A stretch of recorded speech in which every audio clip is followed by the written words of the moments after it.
that I don't think there's any human being on this earth that is born to, to use drugs. No one is born of their parents and decides, wakes up and says, "Oh, I want to use cocaine or I want to use heroin or cannabis." Nobody. There has to be something in that person's life that is causing that person to make the wrong decision. And I think if the NDLEA can use, because simultaneously, while you have soft tools, you have hard tools. Your hard tools are when you make arrests, use intelligence-based functions of your organization to track down these people. But then there are the soft tools. How do we rehabilitate? But in rehabilitating, that cannot be the only soft tool that you use. We need to tackle, why are these people turning to drugs?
I don't need to add more.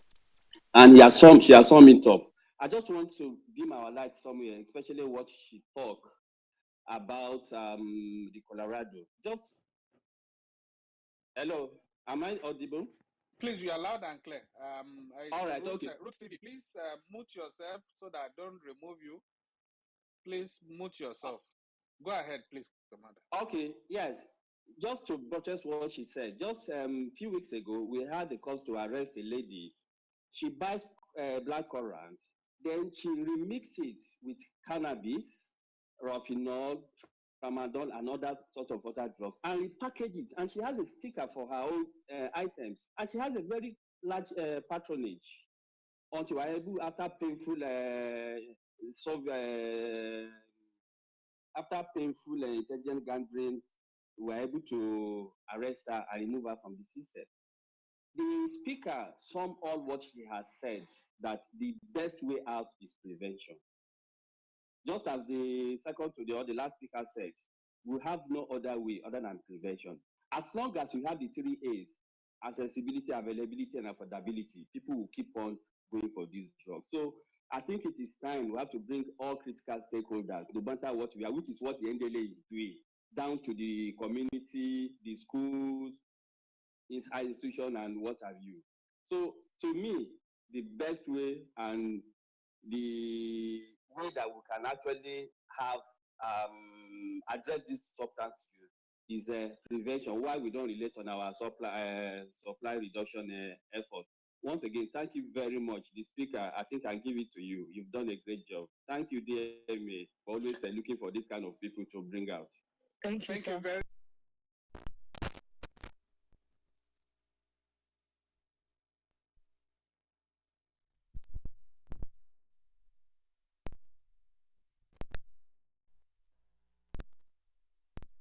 cacophony of noises here today, but we don't want that. We don't want to create.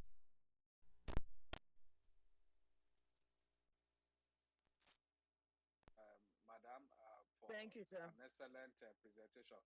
Now, Thank you, sir. we have in our DM some of those who actually, everybody has been commending you, but now I have those who want to interrogate your presentation. Now I have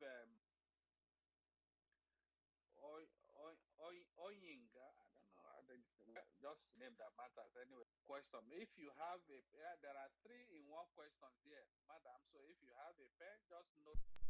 I think it's better I ask all the three at a go so that you can respond to them. Sir. She's saying Nigeria led the opioid ban on Tramadol when less than 1,000 tons. 5 years later, the NDLA has seized over 6,000 tons. Opioids have almost tripled in circulation. Now, that's just a comment. Now, the first question: what systems in the pharmacy practice are posing limitation to the extent to which the opioids ban by Nigeria is being implemented? I don't know if you got that, madam. What systems Yes, in the I got pharmacy it. practice? Okay, then the Mm. next question is the poison book a reliable way of monitoring the sale and distribution of opioids in Nigeria? And what regulatory bodies supervise the Nigerian poison book? And when was the last time yours was observed by the organization? Now, these are the people ready to interrogate you. The question from the same person: even with the only sell 100 mgs of tramadol, persons purchase the drug with their prescriptions and consume a dosage that exceeds 100 mgs, example, two of three tablets at once. In this case, what role can pharmacists play to ensure that patients who must use such a drug do not consume more than the prescribed dosage? I think those are brilliant questions. I think even beyond, apart from the 100 mg, even those that have prescription for 50 mg can as well also combine like 4 5 together at a go. Okay, well, it's not my question, it's your question, madam. Please go ahead. Thank you. All right. Thank you so much. Tink you so much, Mr. Babafemi. Okay. If I got the first question right, said what systems in pharmacy practice is posing a threat to this tripling or quadrupling of opioids in the system, especially tramadol, after Nigeria has banned it 2019. Okay, in my presentation, I mentioned the medical uses or the medicinal uses of opioids, where they come in, what they are used for with prescription. I doubt anybody can get opioids from a pharmacy. Codeine is not something we sell anymore. Let me tell you, because said, people don't wake up in the morning and want to addicted. Okay, that's a fact. We all.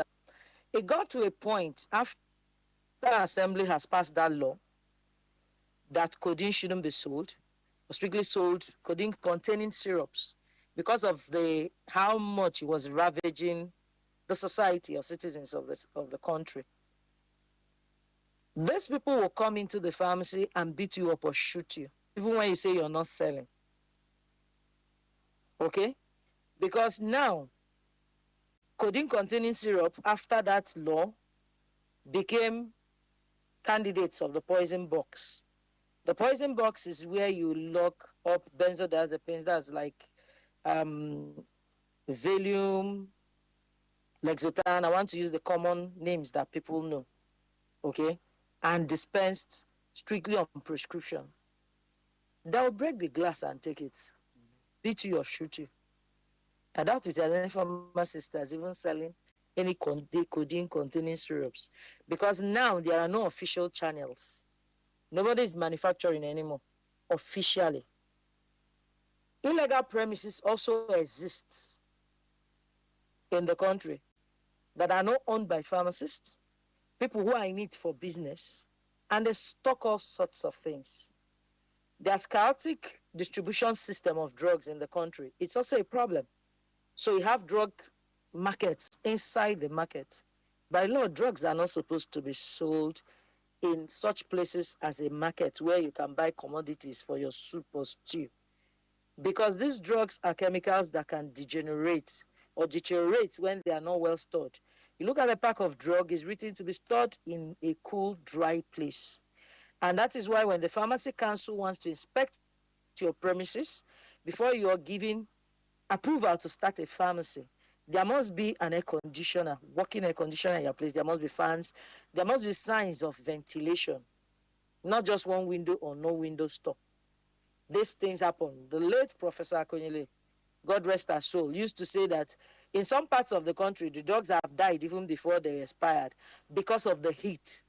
So if you live in that part of the country and your pharmacy is not well ventilated, you've even lost most of the drugs. So pharmacists, as trained pharmacists, are not contributors to the increase in the tramadol. The second question is, I hope I dealt with the first one. The second question is the poison book a reliable way of dispensing controlled drugs? And the answer is yes. And there are different classes of controlled drugs. There are drugs that the pharmacy cannot stock. We don't stock morphine in the pharmacy. You will not stock cocaine. It's not a medicinal drug, okay? But those poisons, as it's called, you're allowed to store. The poison book is stipulated that you make records and keep a copy of the prescription inside the poison book as evidence that this is a properly written prescription and given to a patient, and you dispensed. And in the poison book, there's a position, there's a space where the patient receiving the drug or the client signs, and you sign, and the name of the prescriber is written. Is like, which agency inspects the poison book? It's the NDLA. The law that established the NDLA gives the powers to walk into any pharmacy, to walk into anywhere and check your poison book. And they've been doing that. And most times, because the NDLA, I think I can speak for the NDLA, because here in Port Harcourt, in River State, we have a good relationship. We worked with them, especially during World Drug Days. They don't have the manpower and the resources they should have. So most times they rely on intel. Sometimes they do mystery shopping. And our colleagues, they know if you're caught, nobody comes to speak English on your behalf because they're empowered to walk into any premises and check your poison book. Okay? The last time mine was inspected, no, I don't do illegal things. They could come anytime. I'm cool. Serious. I laugh. I laugh. I join you to laugh, madam. Yeah, I'm cool. I don't have Please, anything to fear. please go ahead. Okay, so then the last question. How do we ensure that the prescriptions, the people who use these drugs, do not exceed the prescribed dosage? I can tell you almost for free that when tramadol is prescribed for patients who need it, they don't even like the side effects. You see some of them coming back and saying, look, I don't understand what the doctor wrote for me. Even after you've done that counseling, post-dispensing counseling, or Madam Osai, you're going to have these feelings while you're taking this drug. It's for your pain. You take away the pain, but these are the likely side effects. Some of them come back and they don't want the drugs because of the huge side effects. There's hardly anybody on prescription who's going to take overdose. It is usually people who use it for recreational purposes, either because a friend has told them that when you take this, this is how you feel. Oh, this is what I take for my depression. This is what I take for this situation. Those who officially have a prescription for opioids, they don't exceed the prescribed. It's difficult because they are like opioid naive. They haven't taken it before, and when you're a first-time user, those side effects are usually huge. You don't even want to feel it again. Thank you. I don't think if I don't know if I left off any of the questions. No, you indeed answered all. Now I've taken one of my takeaway from your person today is you always give a good account of yourself, and I think you have done it that again. Oh, thank Thank you. thank you very Thank you much, so much. Madam Isom Ibe. Okay, Thank you. we have somebody in DM, but fortunately the person is also already on the speaker's corner, and he or she, I believe she is raising her hand already, and that is Winifred. Winifred, you have permission to unmute yourself and ask your question. Please go ahead. All right, good evening, everybody on the platform. I want to say good evening to the speaker. Good Good evening, evening, ma'am. Wilfred. Yes, good As evening. man of honor, We'll all join hands. apps, all Excellence and apps. service. Thank you. Yes, and so I'm just coming to contribute. I want to say you gave a good presentation, and then I want to. Thank you. I didn't really hear the question clearly, but I think it was about um, who regulates the use of controlled drugs and narcotics. And I want to say that from my own knowledge, our council is supposed to do that. They, from time immemorial, they regulate our practice and they regulate us, the professionals. So, like there were instances when Ma mentioned or somebody mentioned that the people bringing in these drugs are probably those engaged in illegal imports or what have you. Then we now have people that have compromised their licenses to do that, to maybe import wrongly. So when you have offenders like that, it's now Pharmacy Council. The now Pharmacy Council of Nigeria is supposed to regulate and penalize them. And for the poison book, I know that the pharmacist, it was pharmacist council, the pharmacy council provides them. And I used to know that they are supposed to regulate or check how you use it. But the thing is that our regulatory bodies are not like well equipped or well funded. And now you can even hear the government saying that they will not fund them again. So they have to generate their own funds for that. For the NDLEA, I heard that there was a new act, I think before the last president stepped down. I don't know what the rules of that act is, but I think now what pharmacists do. But I know that you're not supposed to like regulate, though you come and we cooperate, we should all cooperate. The NDLEA should cooperate with the Pharmacy Council and with other bodies. But I know that for the licensed pharmacists, it's the regulate your profession and should regulate how laws establishing the NDLEA and the revised act and the laws. So sometimes we find out that pharmacists tend to be, sometimes they're at fault, but sometimes too, because we don't understand ourselves, those who should have access to these drugs and ensure that it's not abused, they don't even have access to it. Then those who are not to sell control drugs, who are to sell over the counter drugs, they don't do that. And then you see them getting away with it because probably they can pay fines to get away with what they've done. So I think it's important for us to really know who is tackling what, and to also know that it's the custodians of drugs that would handle. Yes, in a few cases you might find one or two persons that would want to use their license for evil, but in most cases, it's the professional that will tell the patient how to use it well. It's the professional that will tell his healthcare team members. Because for some patients, you hear some patients tell you it's the doctor that got me addicted, but that was not the intention of the doctor. He actually didn't want you to feel pain. So who checks and regulates that and cancels you? It's the professional, it's the pharmacist. So I just wanted to highlight like our role and talk about regulations and talk about partnership and talk about how we should collaborate and how one body should not feel that he is ultimately calling the shots, because I know that it's pharmacy councils that checks us, and well, we will collaborate with the NDLA to show that our hands are clean. But please, NDLA, don't come hard on us. Thank you. I yield the mic now. Thank Thank you you, so Madam much, Winifred. Okay, our guest speaker, Madam Ma, Aboba. would you Yes. want to say anything to that, to Yes, what she thank you said? so Okay, much. please Yes, go thank ahead. you, my professional colleague. The question, Amnesia, was the poison book, who checks it? Pharmacy practice, we know, is regulated by Pharmacy Council of Nigeria. Short, anywhere drugs are sold or drugs are used.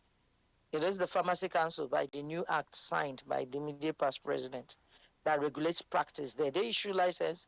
They also issue the poison box. But I know that the law establishing NDLA allows them to come in.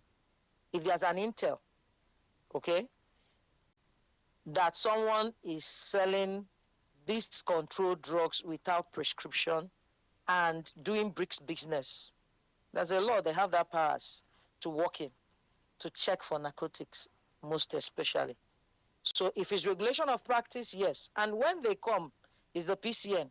When the NDLA comes now, your evidence that you sold this thing with prescription is the poison book. Because that was what that question was all about. That was why I answered it that way. Thank you for Mrs. Wilfred. Thank you. Winifred, sorry. All right, thank you very much, Father, Madam, guest speaker today. Let me quickly, okay, well, Madam Winifred is already recognized. I've also seen a number of people. Tinuka is a medical practitioner. She joined us from Maryland, US. Thank you very much, Tinuka. We also have Jamila. Thank you, Jamila. We have Faith Apparenta. I believe Faith Apparenta is one of your colleagues. I believe she's a pharmacist as well. Thank you very much. Oh, that's great.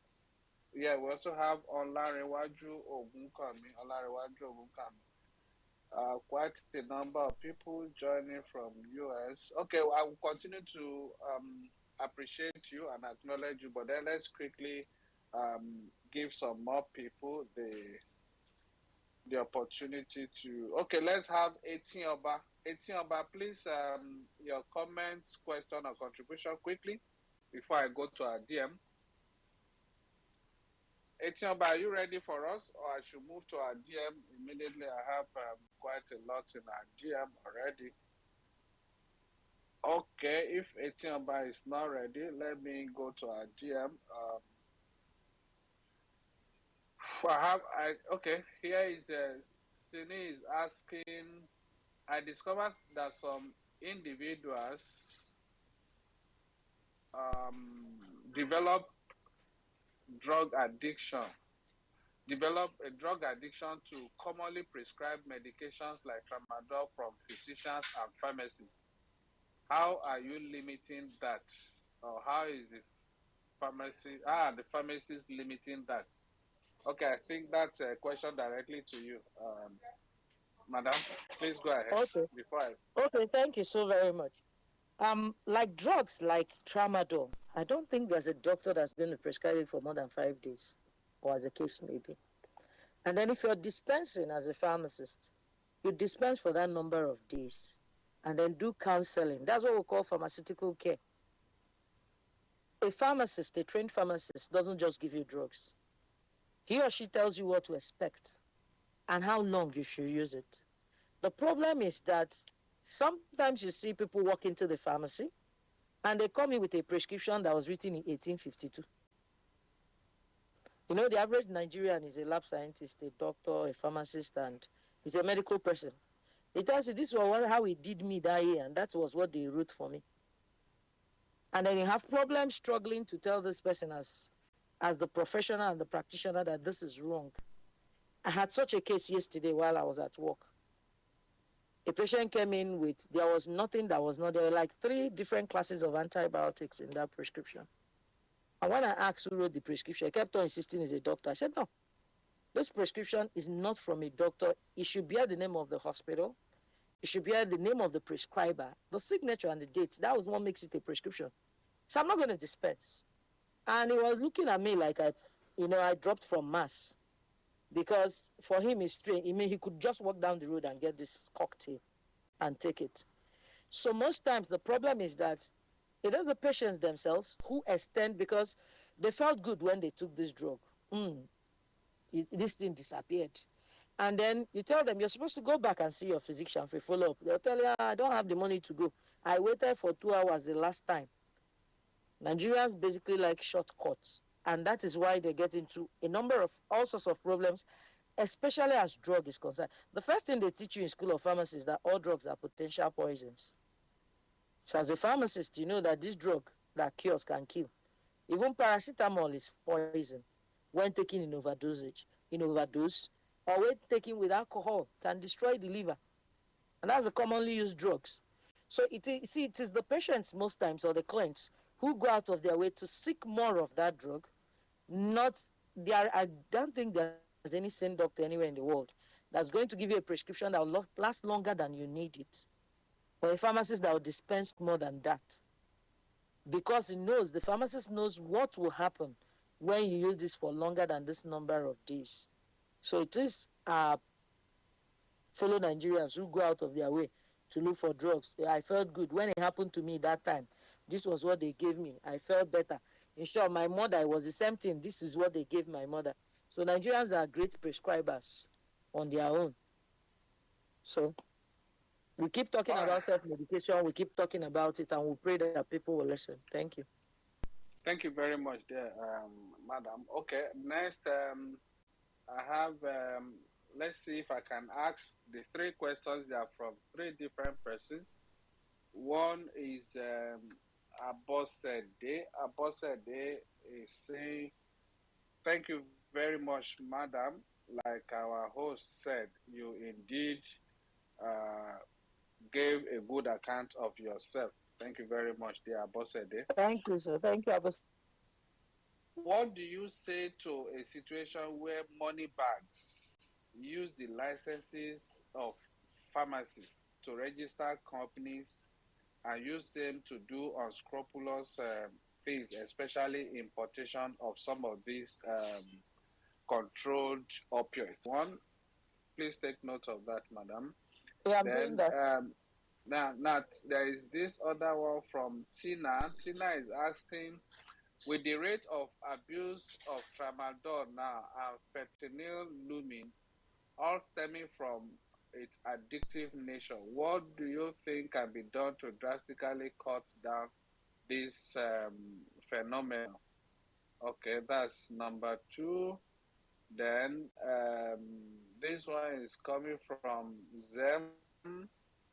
Zem is asking, what are the risk factors associated with opioids use in the treatment of addiction? Okay, those 3, I think that should be enough from our DM, except we are compelled to go back there. You can go ahead, madam. Please. Okay.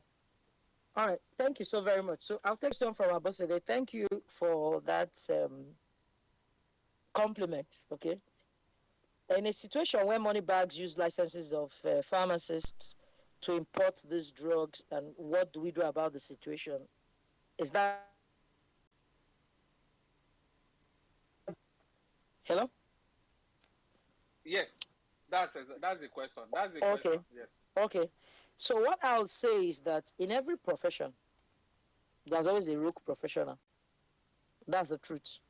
We can't pretend about that. There are also people who go into things for the love of money. And that is why the law says a retail pharmacy is strictly supposed to be owned by a pharmacist and run by a pharmacist who is a superintendent. And that superintendency, what it means is that you're responsible. That's what they call vicarious liability in law. If there's a thought of negligence, you're going to stand for it. So you what goes on, because the retail outlet is where you have a direct contact with patients. That's where you see prescription.